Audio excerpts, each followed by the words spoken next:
Hello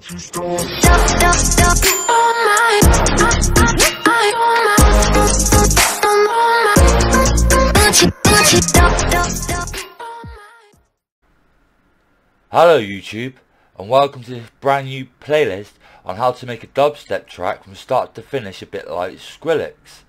There's a lot to cover in this playlist, in this series.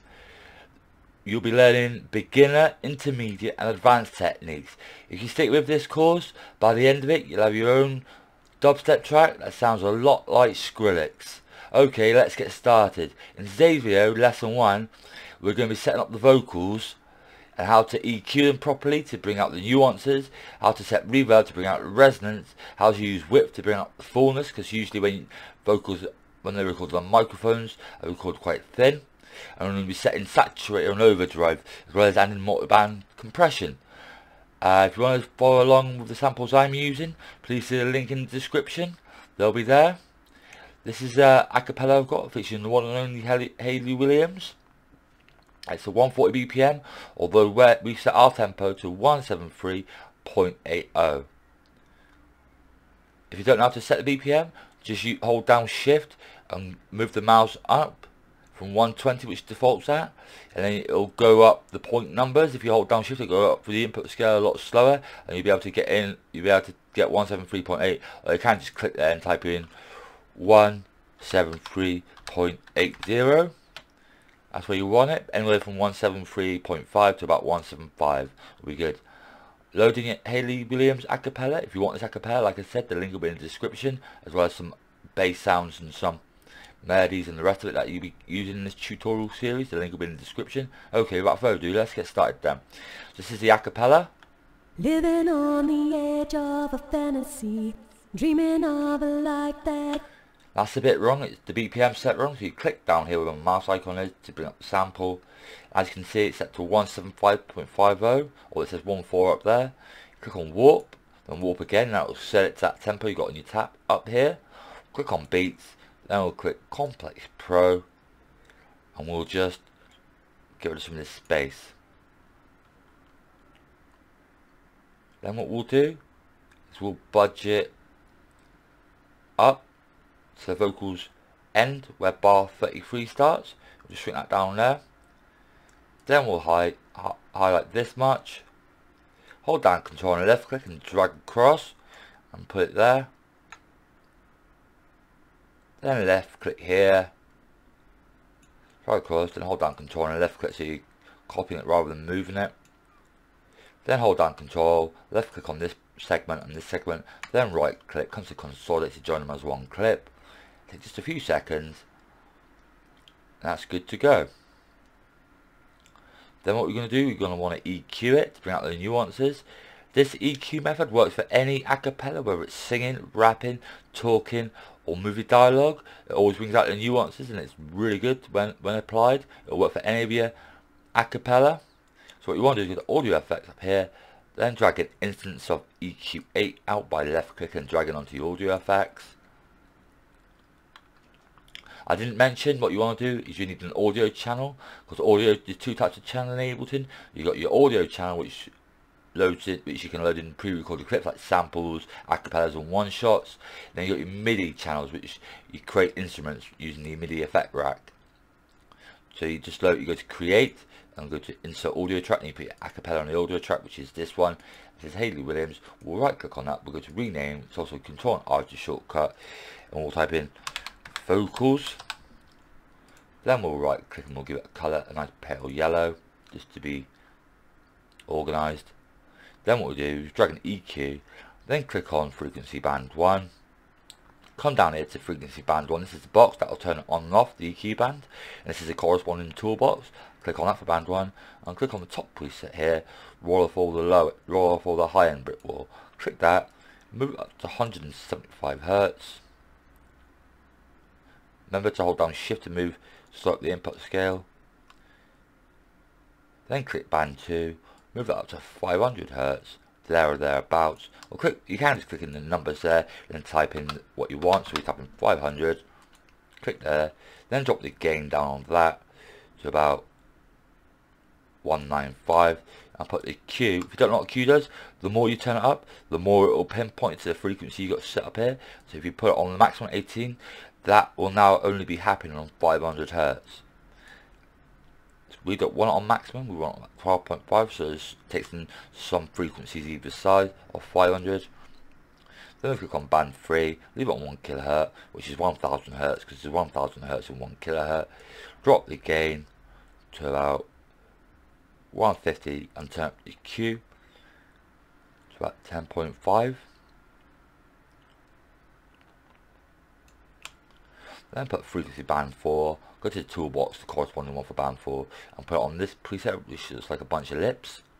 Click that, then put it on the best presence level, which you'll be finding out a lot of in this tutorial, is 3.25 kHz, which is 3250 Hz, like we discussed, because there's 1000 Hz in a kilohertz. And turn the gain. This is the best presence level. I've done quite a lot of experimenting, and heard from a lot of master engineers that 3.25 kHz is the best frequency for presence. Put the gain up to 250, and put the Q on 15. Then we want next to an EQ band, so click on the grayed out box for number 5 to drop in next to EQ band. As you can see, it says 5 there. We'll move that up to 18 kHz. Then click on the drop down toolbox for number 5 and click on the bottom preset, roll for the low end brick wall. Turn adapt Q off because it sounds a little bit better. Put the scale up to 105 and turn it down again to 0.30. That's your EQ. Now we'll put it all back at the end when we've got it all lined up, and put the Q for frequency band 5 on 95, just a little bit of an increase. That'll bring out the nuances, but we won't play it back till we've got all the other effects loaded in, so we can see it all at the same time, on and off, before and after. Then what we're going to do, you want reverb. Good, make sure you know all the effects. Go down to reverb, drag it off, and put it after the EQ. It's important to note that Ableton reads your effects from left to right on your effects channel and your mastering channel, so it will process the EQ first, then the reverb. It does make a difference quite a lot of the time. You want to turn high cut off by clicking on it, click on spin to turn it off, put quality where it says EQ, click on the drop down box and click on the high, turn off high, turn off chorus, turn the pre-delay down to 175, leave shape alone, put stereo on maximum 120, put size on 115, put decay on 295, or no, we'll have it on 3, then put the density down to 50, and put scale up to 50, then put diffuse on 3.5, then add reflect on 1.5. Now all you have to do when you want to set the reverb, it's just a matter of using this dry wet. I find the best level is like ranging from 10 to 15, usually 12 is a good one. If you want more, all you got to do now, if you want more reverb, you turn the dry wet up. If you want less reverb, all you got to do is turn it down. We'll leave it on 12 for now, that usually works best, anywhere from 10 to 15. But don't be afraid to turn it up if you need more, or turn it down if you want less. Then what we do, now we want, still under audio effects, we want to add some width to it, so drag out utility, put that there, and we'll put the width here up to say 185. That adds some fullness to it. That's all we really want for that. And what we will do next, we'll go to saturator, click on the drop down arrow next to it and choose a bit warmer, put that before utility, click on color, turn the drive down, something like -3.54, turn the bass up to 280, turn the frequency, the best presence level, to 3.25 kHz as we talked about before. It's always the best. And turn the width up to 30, and put the depth up to 350. Leave soft clip off and turn the dry wet up to 70.5 if I can just get it.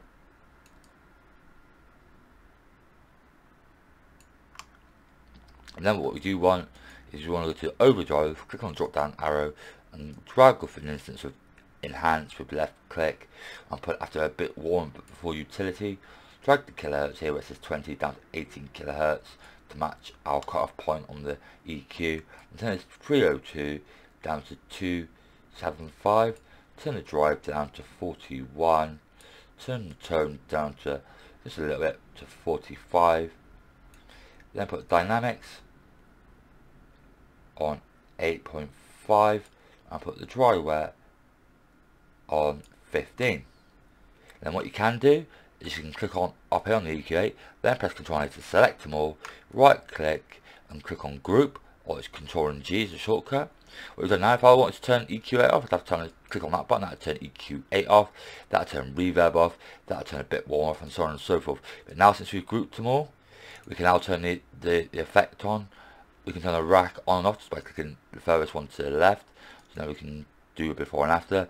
And what you can do, if you don't want to set up this again for future vocals, there's a little disc icon down there. What you can do is click on that, give it a name, we'll call it Vocal EQ Plate Tutorial. So I've already got one, I'll just call it tutorial. You can call whatever what you want for yours.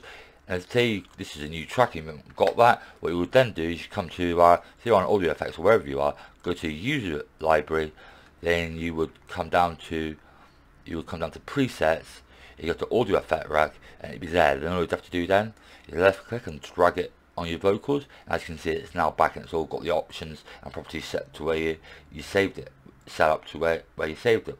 Now if we turn it off, we'll play back the vocals before.